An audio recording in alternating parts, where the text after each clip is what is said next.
I don't think that I appreciate the way that Wicked for Good snatched my edges, grabbed me by the throat, shook me like a rag doll, and had the nerve at the end to kiss me on the forehead and tell me everything was gonna be okay. Fam, this was me during the credits. Spoilers for Wicked for Good, I'm sorry to keep y'all waiting. From the opening scene of this movie, I was not well. Do y'all remember in 2018 during Infinity War when Corvus Glaive and Proxima Midnight were chasing down Wanda and Vision and they're in that train station and they're cornered? Their backs against the wall, it's not looking good. Train goes by, there's a man in the shadows and Proxima Midnight senses undoubtable aura. Then she throws her spear and the man catches it and then he steps into the light and it's Captain America and he was all bearded and the entire theater went up. Do you remember? Were you there? Elphaba's entrance and Wicked for Good had the same energy, entire theater going crazy. My girl flew in, saved the bison, whipped up a couple of them Ozzy and Ice agents, then hit that soft girl superhero pose like surprise, surprise, bitches, I heard you were looking for me. And I know how to do a smoky eye now. I am unstoppable. But yo, the Yellow Brick Road was built using slave labor. Didn't nobody tell me nothing? We're supposed to be fighting the system and we've been idolizing it the entire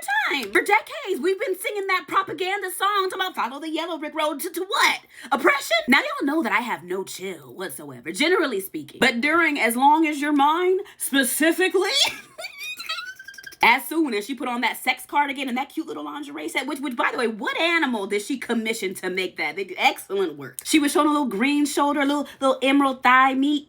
Didn't even have to tell Fierro to get butt naked. That man said, bet, I know how to read a room, goddammit. I cried so much. Not during the lovemaking song. No, that entire song, I was... Every moment,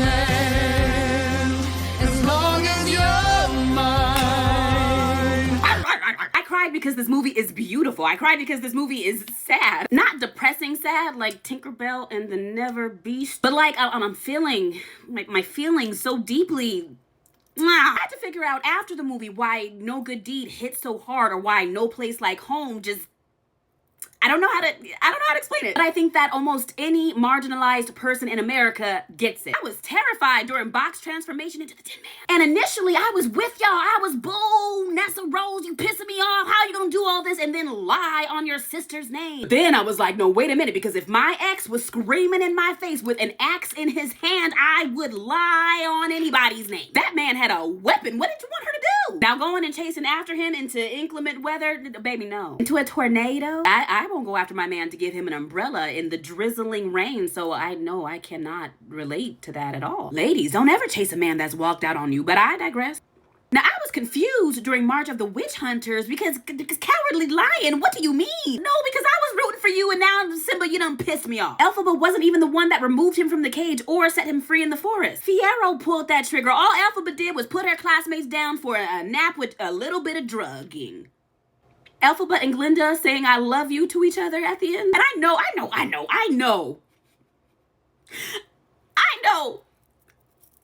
that they don't know that they can't communicate, but for my mental health, Glinda knows that Elphaba is alive. I don't care what the actual creators say. For my mental health, I don't care.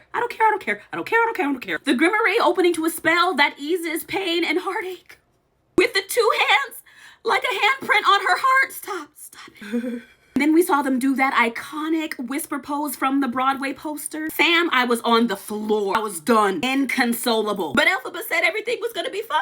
So, you know, there's happiness over the rainbow. And that is how I want a movie to make me feel. This was cinema. And you know what? AI could never. The intention, the writing, the deliberate acting choices, the costumes, the choreography, the cinematography, the lighting, the sets. Did y'all know that moment between Glinda and Elphaba when they're crying on opposite sides of the door, that was improvised? They just felt it in the moment. Give my girls their Oscars. Give everybody. Literally every aspect of the movie, both movies. So good, my heart. No critique, no notes, 10 out of 10. Actually, that is not true. I do have one critique, and that is that this movie was about 30 minutes too short. John Chu, are you mad at us? Because I'm just saying, the first movie was approximately 2 hours and 40 minutes, and the second movie was approximately 2 hours and 18 minutes. So respectfully, where are my approximately 22 minutes of dim witches, John? I know that there are deleted scenes, and I don't want to come off as unhinged or anything, but put the scenes in the bag. Elphaba asking Bach, when is he going to be honest about his feelings for Nessa? And Bach being like, girl, when are you going to be honest about your feelings for Fierro, since you're in my business? I mean, I am paraphrasing. That entire scene of them in the field or the garden or wherever they were, where they were just 5 college friends with no job, no bills, a free day from class, and brewing tension between everybody. Please don't play with my emotions more than you already have, Mr. John Chu. Release the director's Cut. In all seriousness, the movie does have some flaws or whatever, but I couldn't care less, actually. I was thrilled, I was entertained, I was moved. I was changed for good. Before I go for this video, let me say this. Michelle was a phenomenal Madame Morrible, and 4 little lines of singing did not do anything for me to take away from the rest of her performance. I kind of feel like y'all need to relax. Fiyero didn't actually deserve either one of them, if we're being completely honest. And while we're on the subject, some of y'all trying to paint Elphaba as wrong for stealing Glinda's man. I'm so sorry, that'll never fly. My girl is innocent. But that's a video for another day.